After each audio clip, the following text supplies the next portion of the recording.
Well, good morning, CRD family and friends. Welcome to Church at the Red Door at Theater number 8. Playing today is Jesus of Nazareth. Hey, it's a privilege and honor to have you with us here this morning. And for those of you online watching this live stream, we welcome you as well, and thank you for joining us. You know, just a couple of quick things here. And by the way, just a little bit of an announcement. There is a movie showing here at 11:30 this morning, and so we have a real quick ending to clear the theater. So when it's over, when the service is over, if you could proceed to the lobby as opposed to gather in here because there's cables running around and we need to clear this auditorium very quickly because the projector starts by computer. You know, and I was thinking, if Jeff's still teaching and that computer comes on, then we get the movie here. So that probably would not be good. A couple of announcements. You know, in a couple of weeks, we're going to be moving to 2 services. So please make sure you're on our email list and text list. That way you will make sure and get the notice of time for Sunday morning. But we currently plan in November to move to 2 services as we have more and more people come back from their summer homes, if you will. And I do want to welcome all of our snowbirds. I've seen a few of you arrive here today. This is great to have you back with us in person. Also, just to complicate matters, November 7th is going to be daylight savings time change. So we'll probably switch daylight savings, enter 2 services and the times and everything just to make it really complicated for all of us. Lastly, I want to remind everybody that our TV broadcast is on CW Channel 5 here in the Coachella Valley, and that's at 12 o'clock noon. That's going to be the schedule for the next several months to come. So just a heads up on that if you have somebody who wants to watch it on TV. It's noon, Channel 5 here in the Palm Springs area. Psalm 107, verse 9. For he has satisfied the thirsty soul, and he has filled the hungry soul with what is good. Do you have a soul-thirsty appetite this morning? Yeah. A thirst for God, a thirst for his word. And as it says in John 1, and the word became flesh and dwelt among us, and we saw his glory. Glory as the only Son from the Father, full of grace and truth. So is this your morning for an encounter? Is this your morning for encounter with the living God? I hope so. We pray. We pray that God's presence this morning will penetrate our hearts and will draw all of us closer to him and his unbelievable love for all of us. Pastor Jeffrey is going to be in Luke 9 this morning, so we finished Luke 8 last week. We'll be in Luke 9. And his message is going to be about Jesus passing the baton to the 12 disciples. And it's really an extraordinary time if you think about Jesus making that activation of the 12 disciples and instructing them as they go out on their calling and go around all of the areas preaching the word. And I think, what's in it for us? How does that apply to us today, passing the baton? Does Jesus pass the baton to us? I think that's an interesting question, and one I'm sure that if we tune our ears into what Pastor Jeff has to say this morning, we'll find out the answer to that question. Since we are on kind of a short schedule, I'm going to go ahead and open us in prayer, and then we'll move into some worship time. And once again, I just want to thank all of you for joining us here this morning. It's a thrill to have you. It's a thrill to be back in person. And it's a thrill to have all of you online joining us as well. So let me open us in prayer. Dear Heavenly Father, Lord, as we gather here this morning, Father, I want to thank you for all those that you have brought to hear your word, both those in person and online. Lord, you know who you wanted to have here this morning. You chose them before the foundations of this earth. And Lord, you gave your message. You imparted your message to Pastor Jeff before the foundation of the earth. So I thank you, Lord, that you have brought this morning together here for us. Lord, I just pray that by the power of your Holy Spirit, you would bring forth your word, that you would just empower Jeff with that, Lord, that your word would be penetrating. Lord, help us to marinate in your word this morning, that our hearts would be changed as we listen. And as I usually say, Lord, every Sunday, Lord, help us all to be different people, more like you as we go out, different than when we came in this place this morning. And we pray all of this in Jesus' name. Good morning, Church at the Red Door. Our Church at the Red Cinema. I don't know what we are. We're a little bit of everything right now. So, what was last week exciting for you?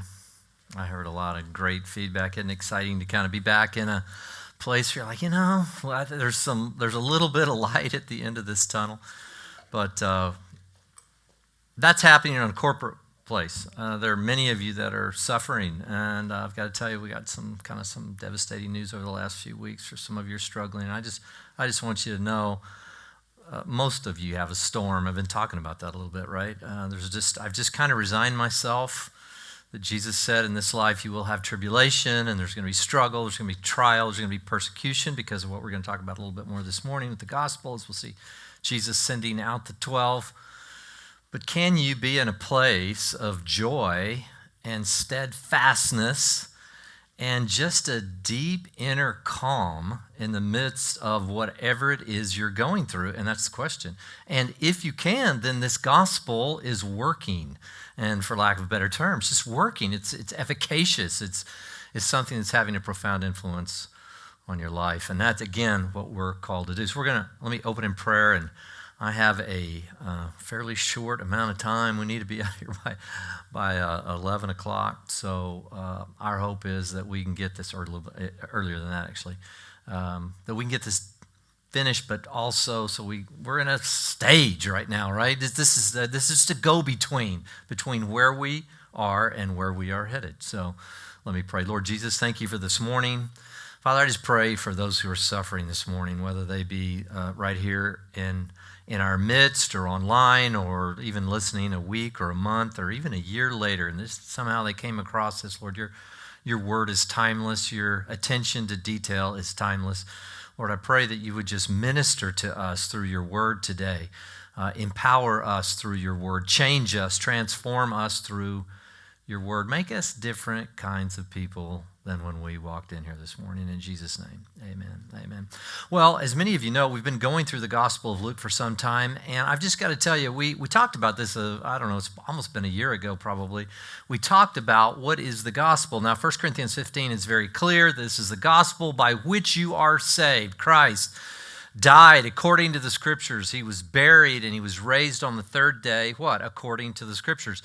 That's the gospel, and it's, if you were to try to bare bones it, but really the gospel means good news, evangelion.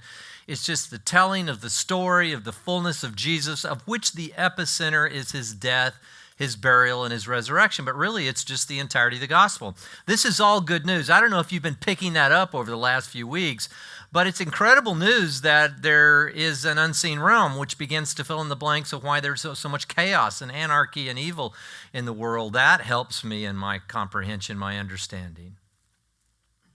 It's great news that Jesus has authority over all of that, both the natural order and the supernatural realm, as we looked at over the last few weeks. So it's important that we really begin to take this in, breathe this in. You know, you can't read the Gospels enough. I teach through the Gospel. I often teach through the Gospel of John.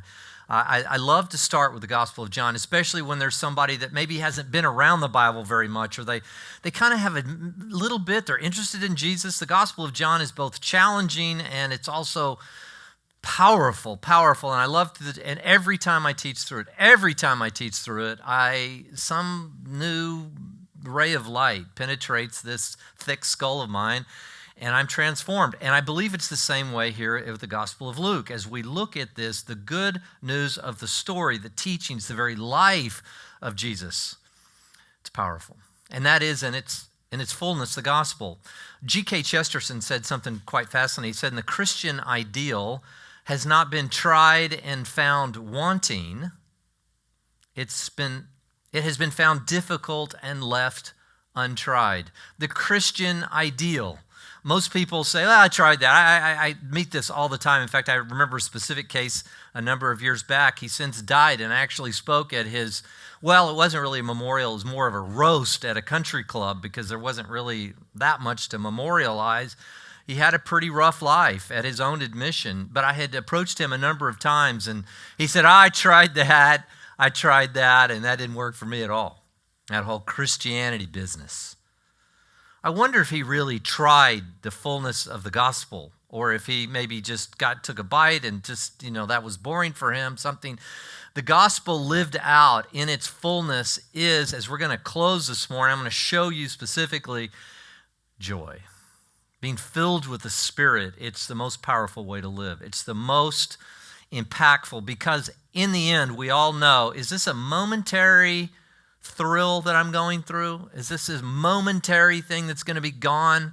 And boy, I'm going to regret having spent that $10,000 I spent on this little European vacation or whatever it is. I wonder if what my feeling's going to be. Oh, I've got a few memories, but there's something so deep and profound is when we turn to the eternal nature of the gospel. And we dedicate, Paul was so clear, 1 Corinthians chapter 9, I do all things for the sake of the gospel. What does that even mean? Gospel, as John Dixon said, is a little bit like the word love.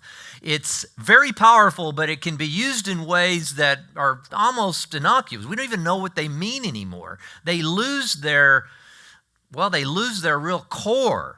What does the gospel mean? I mean, there are gospel songs, and I like gospel music, and, everything's just kind of the gospel this, and, oh, he's a gospel man. What does that mean? That means I like him. Well, what does that really mean on a deeper level? What does the gospel mean?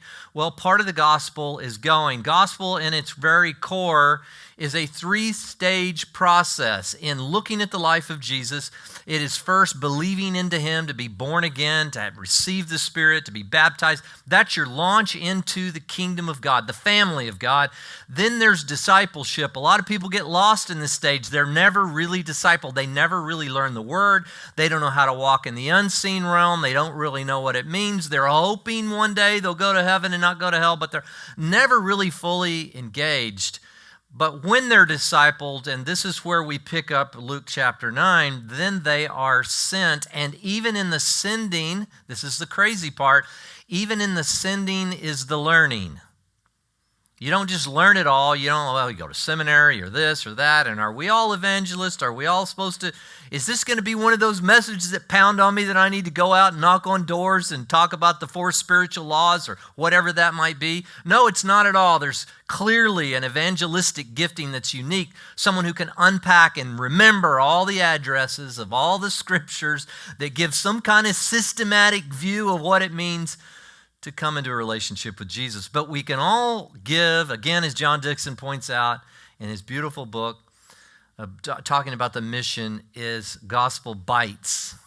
Just little things that are natural, the flow, because you have a heart so desirous to share what you're experiencing. But if you're not experiencing, if it's left untried, really untried, then you're not going to be excited about sharing it. Let me just be clear. If you're not even interested in sharing it, then you're probably not experiencing it. Are you really selfish? Now think about it. I mean, if I go out and I have a meal and it's just the most extraordinary meal I've ever had, it's just natural. I'm just going to be overflow. I'm just going to go out and I'm like, that, you cannot believe you've got to go there. The service was impeccable. It was just unbelievable. You just naturally do that. And if something's transformative as the gospel, you're just going to, even if you don't have the full gifting of an evangelist, there's going to be a go aspect to your life. Again, born again, discipled, and then going, being light, having those moths be attracted to you. A light, well, you don't cover it up with a bushel, as Jesus says over and over. You put it up on a hill where everybody can be attracted to it. We talk a lot about mission in here, and you say, well, Jeff, do you talk disproportionately about mission? I don't know. And one of the reasons I love to go line by line, verse by verse, is I hope to give the same amount of impetus to a particular understanding as Jesus himself would give, right? it's easy to get off track and overemphasize an area. Some churches, and we're going to look at this briefly this morning, some churches get so involved in the political realm, and then all of a sudden there are the social justice movement, or all these things have connection and overlap with an understanding of who Jesus is. It will affect the way you vote, it'll affect all kinds of things, but they're not central to the gospel, and it's easy to get off mission, if you will. Okay, Luke chapter 9, verse 1. I'm going to read. We're going to cover three little topics, and I'm going to try to weave them back together, and we can get a comprehensive understanding of, I think, what Jesus is really doing here. First of all, why is he sending out guys that really aren't fully trained yet? I mean, these guys still smell of fish and the tax collecting booth and other things. Are they really ready for something like this? I mean, we'll see even after this that they're still arguing with one another. They still don't know he has to go to the cross. I mean, there's a lot they don't know. Are they ready for this?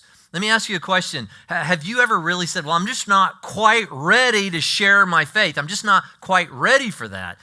You're never going to be ready, fully ready. I can tell you if I had waited till I was ready, it was just so natural, that overflow, I just couldn't wait to share things. And people would ask me questions, and I said, well, I don't know the answer to that, but I'm just telling you, I was blind and now I see. And sometimes that's how it starts. Luke chapter 9, verse 1. Jesus called the 12 together and gave them, now catch this, power and authority over all the demons and to heal diseases. Now, this brings up a deep and profound question. Well, does this apply to us? Do we have all the power over demons and all diseases? And, well, clearly I don't. I've prayed for people that were not healed. And they had some amazing power that was unique to the apostolic call. But I am not a cessationist. I've said this over and over again. I do believe that we still pray. We're called to pray, and God does heal. I've seen him do it. God is engaged in the supernatural realm, but it's not quite the same. It's not nothing, but it's not that. But this is unique to the apostolic calling, and there was a purpose in this. Some would argue that we still have exactly that kind of authority. And I do believe we have authority, but I do not believe that we have that kind of authority. I think that was unique to the apostles. But I'm not willing to say he's done with all that kind of thing. Are you with me? Verse 2 says, and he sent them out to do what? To proclaim the kingdom of God and to perform healing. Mark's account actually mentions that he sent them in pairs. So imagine this. He's got some of his disciples. He's got the 12 here. And he goes, okay, I'm pairing you two, I'm pairing you two, I'm pairing you two. Now, this is what we might call a short-term missions trip. This is somebody going out, and I'm going to give you specifics, and then you're going to come back. Sometimes people apply this to the totality of their life, and that's a mistake. This is a short-term missions trip. Why? Because, now get this, he's going to be teaching them some very, very important lessons about how to go about and how to be light. He says, take nothing for your journey, neither a staff, nor a bag, nor bread, nor money, and do not even take 2 tunics apiece. You don't need a suitcase for this one. Just start walking. Now, some have taken this over the last 2,000 years and said, we're going to do exactly what Jesus told us to do. And they go out and they don't have it. They do exactly this. And they go in a foreign country and maybe the Lord takes care of them at times. And I'm sure there's some extraordinary stories. But I'm telling you, some of them probably come back and go, wow, it didn't work for me. Look, there's wisdom in, if you're going to be a missionary, you know, Laura and I have helped send out missionaries and support missionaries, and we as a church support missionaries and all that kind of activity. We want to give them some support, and trust me, they don't just take one dress and one pair of sandals. You know, I mean, they go out and they go ahead and prepare for this. Again, this was unique to the call, and there was purpose in this. And God will call you to do similar things in similar ways, meaning he'll call you to take leaps of faith because he wants to prove to you that he is there. And he will supply what you need when you need it, at the moment you need it, but not before. And this was a deep lesson for them to learn. But again, short-term missions trip. Verse 4 says, whatever house you enter, stay there until you leave the city. And as for those who do not receive you, as you go out from that city, shake the dust off your feet. right? And as a testimony against them. In other words, don't stay around, argue the point, try to make a big apologetics. Don't set up a school of deeper Jesus understanding because, first of all, you don't have it yet, right? I'm just teaching you dependence and that God is going to be there to catch you when you fall. Departing, they began going throughout the villages and preaching the gospel and healing everywhere. Now it shifts, 7 here through verse 9. We get a glimpse. Now this is what's happening in the unseen realm. Jesus is introducing his 12 to the unseen realm, the dimensions of the fullness of what God has. What does that mean? God is able to provide in ways that you cannot possibly understand. And I'm telling some of you that right now. Some of you maybe have gotten some bad information lately. Well, information is an outcome. God has resources that you do not know about. I'm just talking about finances. I'm talking about friends. I'm talking about you're lonely. I'm talking about He has resources that you don't fully comprehend. And I think that's what he's trying to get to.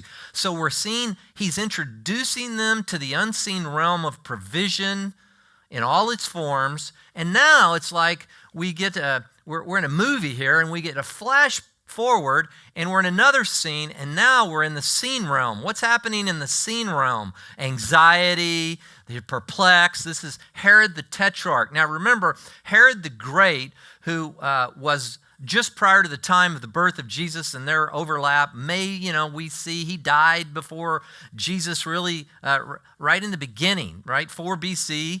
And a lot of theologians believe that's about the time Jesus was born, 4 BC, 4 years before Christ. I know that sounds odd, but that's about right, probably. But there was and then Herod the Great had some sons, and one of them was another Herod. And Herod Antipas was one of 4 tetrarchs. Tetrarchs just means someone who governed a quarter of a particular piece of a country or a land or a nation or whatever. And he was one of the tetrarchs. Now, Archelaus was also there, and he was an ethnarch, meaning he oversaw kind of the Jewish people in Judea and other places, but he was actually part of this tetrarch as well, although they called him an ethnarch. And then there was a sister involved. But anyway, Herod Antipas, and that's what he's about to talk about, oversaw the Galilean region and oversaw this place called Perea, which would have been east of the Jordan River, what would be modern-day Jordan, of which John the Baptist, he had beheaded. And it's important to understand that he's still probably having some nightmares about beheading a holy man, regardless of what he thought. He did it. He didn't want to do it. He did it at the request of Herodias. Now, how did Herodias come? Well, it was his brother's wife. He'd gone on a trip to Rome, and in the trip, he meets his brother's wife. And he falls head over heels for his brother's wife and arranges eventually to marry her. And John the Baptist came strongly against him, and he ended up, at the request of Herodias, to have John's head on a platter. Many of you know the story. And he would have been beheaded in Perea, which is, again, modern-day Jordan. Very fascinating. Well, what does it say? Now, Herod the Tetrarch heard of all that was happening. He's hearing about Jesus now. And he was greatly perplexed because it was said by some that John had risen from the dead. You're struggling with bad dreams, right? I'm telling you, he's having some dreams. And he's deeply upset by this, and by some that Elijah had appeared. Why would they think that? Because that's how the Old Testament finishes in Malachi, that he's going to send Elijah before the great coming day of the Lord, great and terrible day of the Lord. So they were in anticipation of Elijah, even though he may not have believed that, but some were saying that. And by others that one of the prophets of old had been raised from the dead. So he doesn't know this. And Herod said, I myself had John beheaded, but who is this man about whom I hear such things? And he kept trying to see him. Now this is going to be a foreshadowing of Herod Antipas, who will actually mock and scourge. He wasn't interested really knowing the truth about Jesus. It was just interesting fodder. I mean, it was just, it was like It was like the yellow rags, like the National Enquirer. He wasn't in this to be transformed by Jesus. He had heard something. He was a little perplexed about it. He was probably kind of running scared. He didn't want to have another holy man run-in encounter. I mean, I don't know what he was thinking fully, but it is a prelude to eventually his partnership with Pilate and having Jesus crucified. But he wanted to see him. And eventually Jesus will, and I think we'll see this briefly in Luke chapter 23, he actually calls and has the opportunity to really kind of do a little mini inquisition of Jesus. Now, verse 10, and when the apostles returned. So now we're flashing back to the unseen realm, the introduction of the unseen. So we get here's what's going on. Maybe bad dreams, perplexed, running afraid, all these different kind of things. The beats per minute are going up with Herod Antipas. And now back to the training session for these 12. Now, folks, this isn't just a history lesson. This is going to be instructive for us. This helps me know how Jesus teaches, how he transforms, how he wants to transform the way I think about all things and about my purpose and my very existence on this planet. So when they returned, they gave an account to him of all that they had done. I cannot wait. I know this, some of you may, even watching, may think this is crazy. I do believe there will be an opportunity for me to just sit around, whether it's a campfire or just outside looking at the creation or who knows what, and just talk about all the things that were done in support of the gospel, not only with fellow created beings, but with Jesus being right there. I look forward to that day. They had it in time and in place and space. In time and space, here they were, being able to come back and go, Jesus, you wouldn't believe. Just like a child comes back and says, you wouldn't believe what happened today, Dad. I ran for 2 touchdowns or whatever. I mean, just a recounting of everything that they had done. But notice they were doing some things in his name. And do you think that was by design with Jesus? Of course. He wanted to go out, experience the unseen, begin to learn to walk in the unseen, and then come back and let's talk about it. That's exactly what's happening here. And taking them with him, he withdrew by himself to the city of Bethsaida. So that is going to be on the west side of the Galilee, the opposite side of the Gadarenes. For those of you who have been to Israel, Bethsaida, it's the home of Peter and some others, and this is a beautiful spot. And now here he takes them to Bethsaida, and they withdraw. But the crowds were aware of this and followed him, and welcoming them, he began speaking to them about the kingdom of God and curing everybody again who had need of healing. Exactly what the process and the purpose that he had given to the disciples. Now notice, he's giving them ministry opportunities. One of the most profound things that will transform your spiritual life? First, you have to get out of the idea that somehow I want to privatize my faith. But Jesus, in a very significant moment in your life, will begin to give you ministry opportunities. That doesn't mean that you just have a job on staff at a church or something like that. Anything. I talk to many of you, and you talk, well, I'm in conversation with a son, or I'm in conversation with a friend of mine, and I often sit around. It's kind of like this, and I trust me, I'm not Jesus in any way, but I love sitting around with you, and you're talking to me and asking questions, and he said this or she said this, and what would your response have been? And I don't know, what did you say? And a lot of times your responses are extraordinary. And much better than anything I would have ever thought of in that moment, but you realize that you were being guided by the Spirit. Fascinating. And then all of a sudden in this next passage, we get this 5,000 people being fed. Now, it doesn't tell us in one place, but it does tell us in another. In the Gospel of John, I believe chapter 6, it actually suggests that this was a young man who had, we know the story, right? Many of you know the story, 2 fish and some bread. 5 loaves of bread and a couple of fish, and they've got 5,000 men. I don't know how many total people were there, but it says 5,000 men, and that's the next story. Now we're going to tie all this together, and it's going to hopefully give us some insight. What does Jesus want from me? What does he desire from me? Well, we know he wants to give us a life that's so abundantly rich, but we don't quite know how to do it. In some ways, we've left the Christian ideal born again, discipled, and sent, we've left that ideal untried. And we don't understand the full ramifications. You've never even shared a gospel bite with anybody. You don't know how to do it. You don't know what to say. You don't know that, well, we go back to the beginning. And here again, we have a beautiful picture here of the 5,000 being fed. You can go with what you have. Now, the day was ending, and the 12 came and said to him, send the crowd away that they may go into the surrounding villages and countryside and find lodging and get something to eat. For here we are in a desolate place. So, okay, they're looking into the seen realm. So they're back over here with Herod Antipas, right? It's desolate. We got nothing to eat. Sun's going down. Jesus, what do we do? Well, let's send them back. I mean, there's a Motel 6 up here, and there's a Holiday Inn Express, and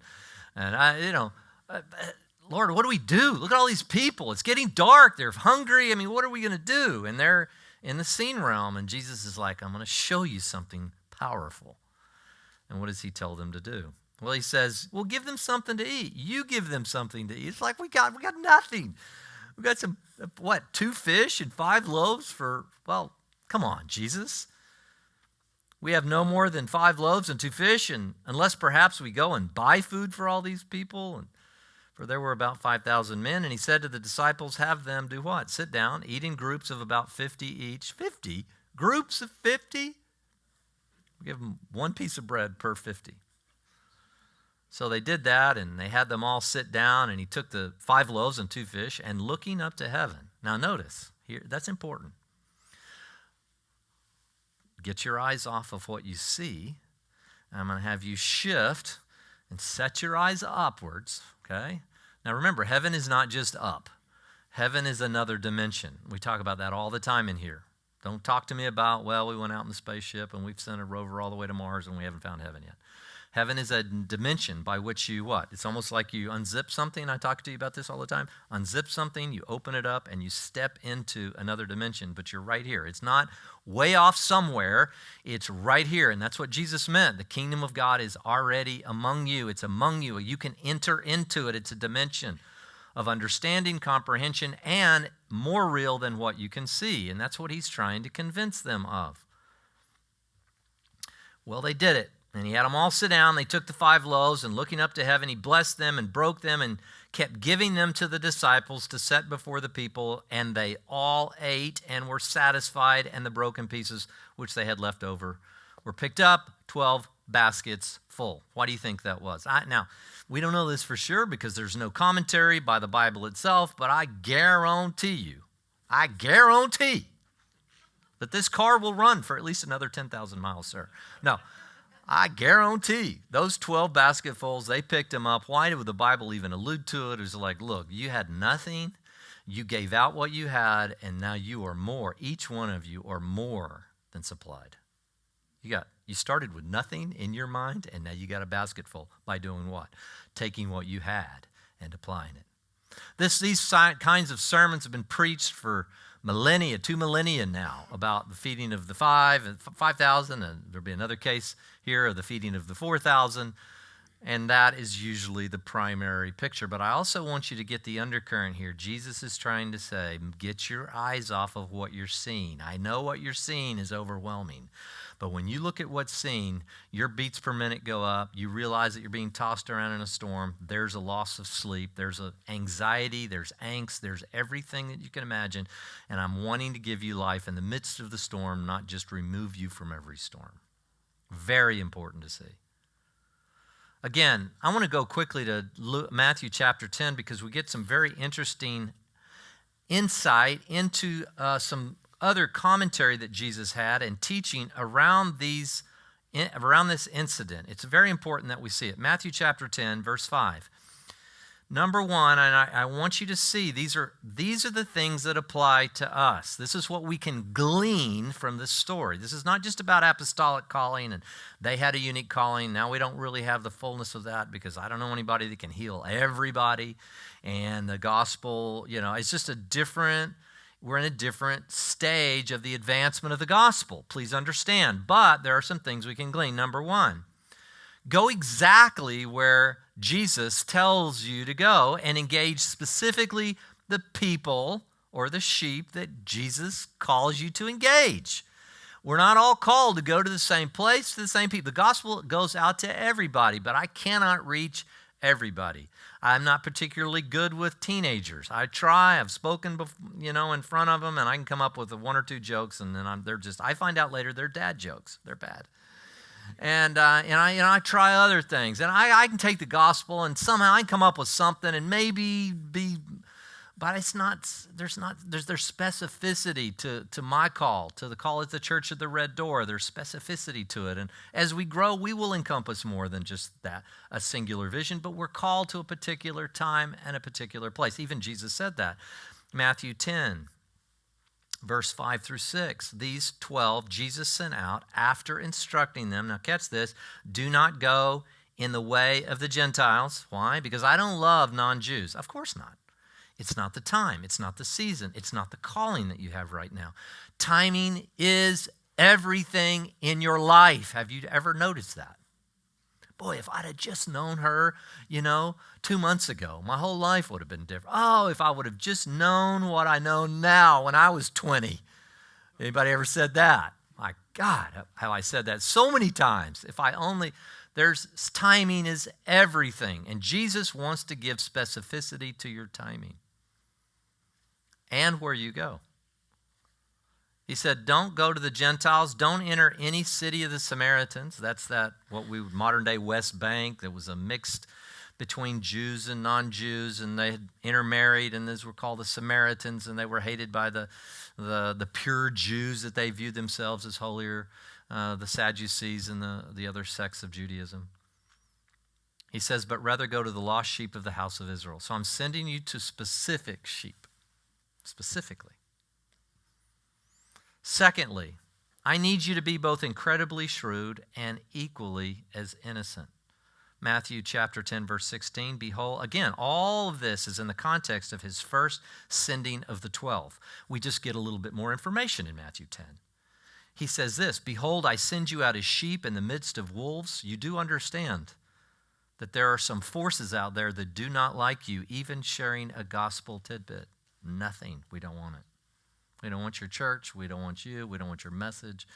You're a cancer on culture and society. Trust me, those voices are increasing in our culture. At least, I don't know that there are any more of those voices that were ever, but they feel more freedom to be able to, they feel they have the moral high ground, and I'm going to talk about that now. How do you do this? Matthew 10, verse 16, behold, I send you out as sheep in the midst of wolves. Do so be as shrewd as serpent and as innocent as doves. Now, I thought about this, and I knew I was going to have some precious, sweet, older lady come up to me afterwards, and why did you have to put that snake up on the deal, Why couldn't you put a dove up there and we'd have gotten the same picture, and here you put some nasty-looking snake? I couldn't even look up there. In fact, I made my little chair go up so I didn't know nothing crawling around on the sticky floors or whatever, But I did that with great intent. Let me be clear. This is important for you to see. Shrewd as a serpent. Now, we know that serpents have always been, they were in the garden. They're going to be this reptilian kind of, this simile that is used all the way to the end with the dragon. And this, the serpent's bad. Is Jesus telling him to be like Satan? Well, certainly not in terms of his desire for destruction, chaos, and anarchy, because they're called to reconstruct society through the preaching of the gospel. There's the innocent as a dove part. But what is it about being shrewd as a serpent that's so important for us, especially in the 21st century, especially in the world that we live in today? What is it? I think the culture around us, much of the evangelical culture, I won't speak on behalf of any other particular group that would believe themselves to be Christians or believers. I'll just talk about evangelicals, of which I consider myself an evangelical. I think we have taken, again, that's a big tent, right? It's hard to, we can't even, I intentionally try to go out. In fact, this Tuesday I have a meeting with another pastor here that I reached out. And let's just get together for coffee. And I think we see eye to eye on a lot of things, but even as it related to the coronavirus and some other things, maybe we didn't see eye to eye, but I still want to get together and say we can be together in Christ. But how do you be shrewd? What does that mean? I'm going to use this word. I think to be shrewd is to be a tactician. You know, snakes are very interesting in that they're not very fast, but they move slowly, they move with stealth, and they're very intentional about how they navigate trying to get their prey. Now, our prey is not flesh and blood, is it? It's powers and principalities and spiritual forces. But to go into a culture right now, and I'm going to use this. Now, I watched this week very intentionally. I don't know if you've seen it. I think it's HBO or something, but it's the 4 hours of the insurrection that happened on January 6th. Now, I've got to tell you, in general, I had read about it. I had seen what you had seen on television, but I had not seen a compilation of individual filming, because many of these people had their little iPhones, and they filmed. Everything was filmed, and they were doing it, and that's just welcome to our culture and our society today. Everything gets filmed. And so in watching this the last few days, I was just devastated. I was devastated at what had happened. And much of this was done under the guise of taking our country back. And I'm not making a political statement here. I am not a Democrat. I'm not a Republican. I am not making a political statement. Please save your emails. I'm not making a political statement. I'm just saying, when I saw what had happened on the inside and the terror on many of the security there at the Capitol and all these other things, and the terror that was going on in the chambers and all the different kinds of things, and believing that they were going to be killed. Many of these people believed they were going to be killed, and that this was a mob, and the violence that went on, and obviously one of the insurrectionists got shot, and then some other ones have now committed suicide on the other side of the security forces and all this. But it gave a very in-depth picture. And yeah, it was slanted in terms of a political statement, but I will say I was devastated to see a man get up with a bullhorn and began to pray and say, we're taking our country back. And he began to quote scripture and the Proud Boys and all this, going in and praying before. And can I just tell you, you want to talk about making my job in a culture that has already marginalized evangelicalism? You don't think that's going to make my job and yours even more difficult when I am now thrown in as here I am publicly and saying, yes, I am an evangelical unapologetically, but my connection with all of that as well, some of them, I have no doubt, you can listen to them, they felt well-intentioned. They felt justified. They felt that they had the moral high ground. Now, I'm just going to pull back for a second. Is that being shrewd as a serpent? Is there shrewdness? Now, how would you even define the word shrewd? What would even, in the Greek, phronimos, okay?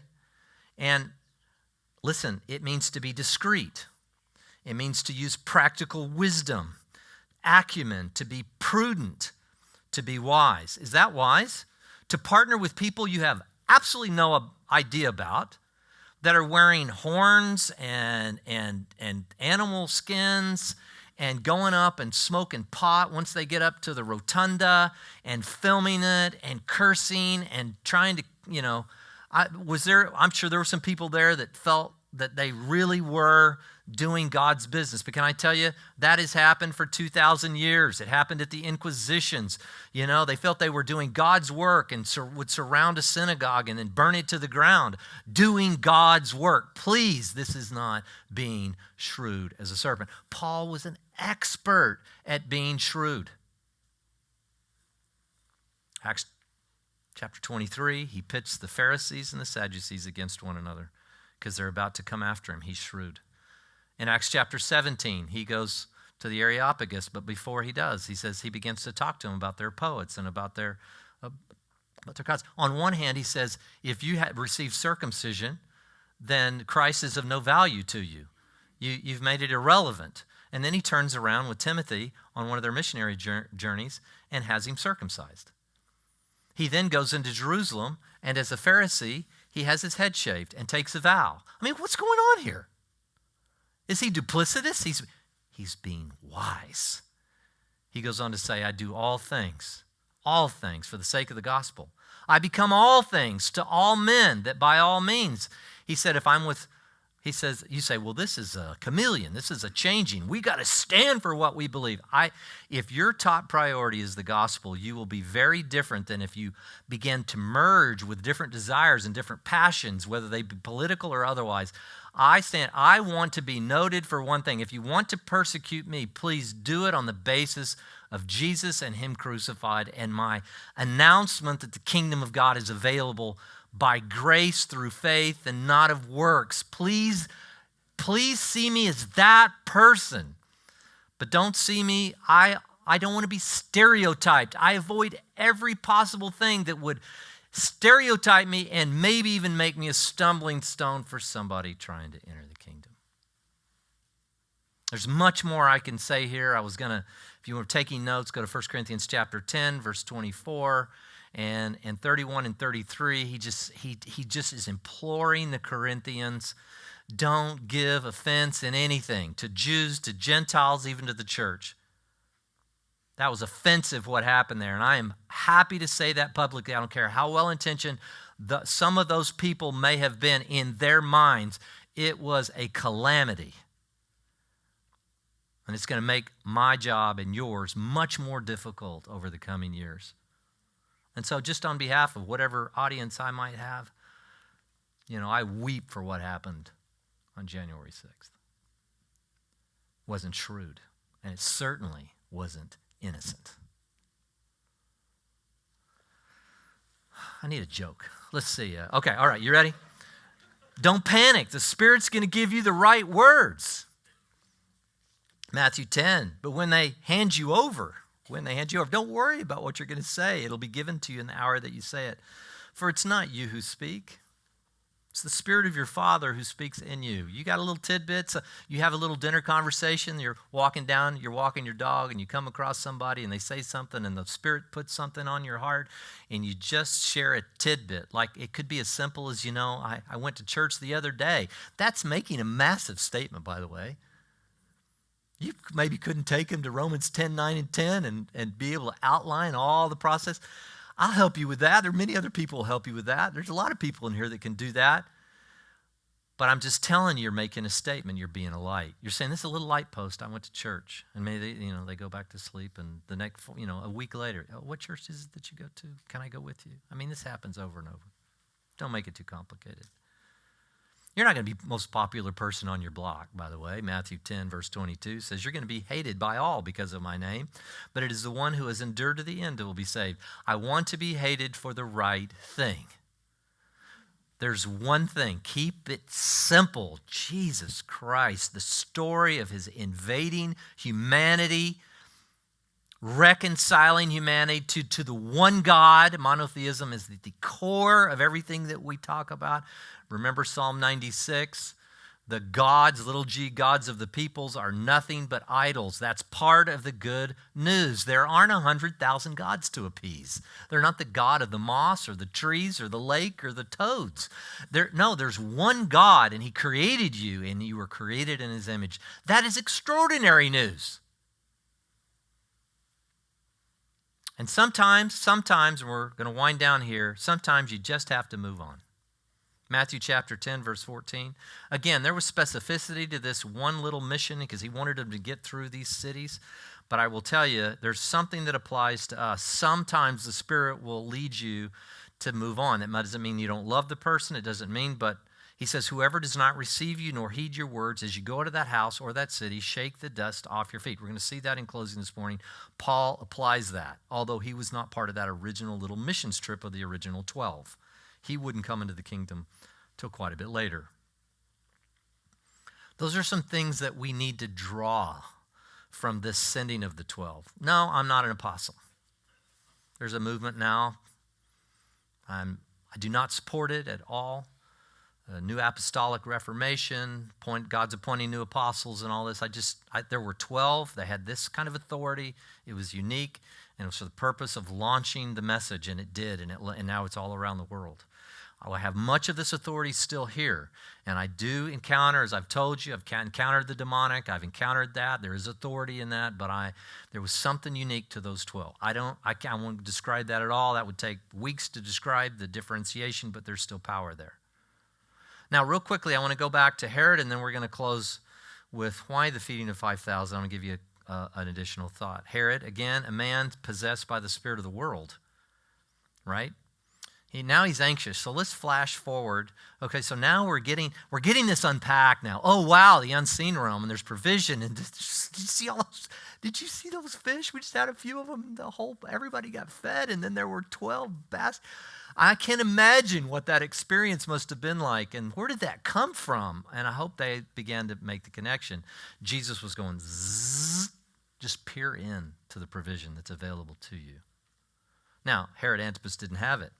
Now Jesus, Luke 23, 8, verse 8. Now Herod was very glad when he saw Jesus. Now this is Jesus on his way to the cross. For he had wanted to see him for a long time. Remember Herod Antipas. Because he had been hearing about him and was hoping to see some kind of sign performed by him. A lot of people went to Jesus just as entertainment. And he questioned him at some length, but he answered him nothing. And the chief priests and the scribes were standing there accusing him vehemently. And Herod, with his soldiers, after treating him with contempt and mocking him, dressed him up in a gorgeous robe and sent him back to Pilate. Now Herod and Pilate became friends. Most people have never made that connection. Herod Antipas and Pilate became friends with one another that very day, for before they had been enemies. There is a unifying force that happens in the seen realm that's set against Jesus. This is the spirit of Antichrist. There is a unity and a passion to stand against Jesus. So I just wanted you to see that. Now, again, seen realm, anxiety, unity for destruction, all these kinds of appetites. Zzz. Okay, I'm going to teach you guys. Here, you go out. Don't take anything with you. You'll be provided for. I wonder we don't get any of that detail. They go into a city and then somebody says, well, hey, I'm interested. Why don't you come? What's your name? Come stay with us. I mean, I'm sure this is what they were talking about when they came back. Do you know, I have the beauty to sit around with my ministry friends, and I have many of them through all the different things that have been privileged to be involved with, whether it be Links or Church of the Red Door or Israel College of the Bible. We sit around, we talk just about these things. We went out and the provision was there. It's amazing. Can you believe? And then we met this, and then we lost these people, and then this tragedy happened, but then the Lord did this, and He healed this person. And it's just, there's joy in this. Are you with me? This is the Christian ideal that is left untried. Are you a person that sits around and talks about these kinds of things? Do you come back around the campfire? Do you have anybody that you do mission with? So the feeding of 5,000, certainly it takes, we can learn that God can take something small that you have and multiply it financially, otherwise, your wisdom, your intelligence. I don't have much of that, but at times He multiplies it. He just does, and I'm so thankful that He does that. But here's the important part. What was He trying to teach the disciples? Number one, they'd be able to feed others as He had fed others. Now, that was a big revelation for Him, right? Some of you don't have that revelation. There are feeders up here, whoever these people are, that the last song, and they go, tink, tink, tink, tink, tink. These little lights come on. Feeders. No. Jesus would be saying, you can be a feeder. You may not be an evangelist, you may not be a teacher, you may not be called to be a pastor, you may be called to stay right in your form of business. I'm just telling you, Jesus would be telling you through the 5,000, feeding the 5,000, you can feed others as I have fed others, supernaturally. There's never a point at which God runs out, ever. And by the way, when you feed, you too will be fed. Who of you can say, as I started teaching a Bible study, as I went down to feed the poor, as I decided to do something, you were just provided for? Maybe you were lonely and you got involved in something, and then you were I was provided for. It's just amazing. As I give out, it comes back to me in spades. This is a ministry of the kingdom of God. Are you lonely here today? Say, Jesus, what do you want me to do? And I'm telling you, there'll be provision on the other side. Lastly, Matthew 10, verse 38. He who does not take his cross, this is the culmination of his additional commentary we get in Matthew 10, and follow after me is not worthy of me. He who has found his life will lose it, and he who has lost his life for my sake. How do you lose your life for Christ's sake? You just do tough things. You sell all your stuff. You go into a cave. You live an ascetic lifestyle. That is a bunch of hoo-ha. And hoo-ha in the Greek, but you get the point. That is a bunch of hoo-ha. How do you give your life away? 1 Corinthians 9:23. I do all things for the sake of the gospel, that I may be a fellow partaker of it. I had that for years. I had that on my computer, just a little sticky note. I love 1 Corinthians 9:23. I do all things. Every day I get up, I see that. I do all things for the sake of the gospel. Not just a few little statements about being saved. The fullness of Jesus' life. His kingship, that other people can be reconciled to him and come into a family and live eternally with him.